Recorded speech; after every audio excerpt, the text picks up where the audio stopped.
বিসমিল্লাহির রহমানির রহিম। ঈদ মোবারক। প্রিয় দেশবাসী, আসসালামু আলাইকুম।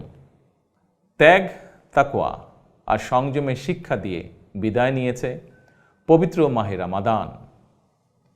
মাসব্যাপী সিয়াম সাধনার পর মুসলিম উম্মার বিশ্বজনীন ঐক্য, সংহতি, সহমর্মিতা এবং অনাবিল আনন্দের বার্তা নিয়ে এলো পবিত্র ঈদ উল ফিতর। প্রতিটি ঘরে, প্রতিটি পরিবারে ঈদ আনন্দ পৌঁছে যাক সকলের তরে।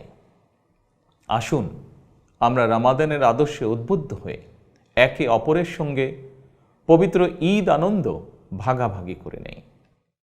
ঈদ উল ফিতর উপলক্ষে আমি প্রিয় দেশবাসীকে জানাই পবিত্র ঈদ উল ফিতরের শুভেচ্ছা। বাংলাদেশ সহ বিশ্ব মুসলিম উম্মার প্রতি জানাই আন্তরিক অভিনন্দন ও মোবারকবাদ। ঈদ মোবারক। আল্লাহ হাফেজ।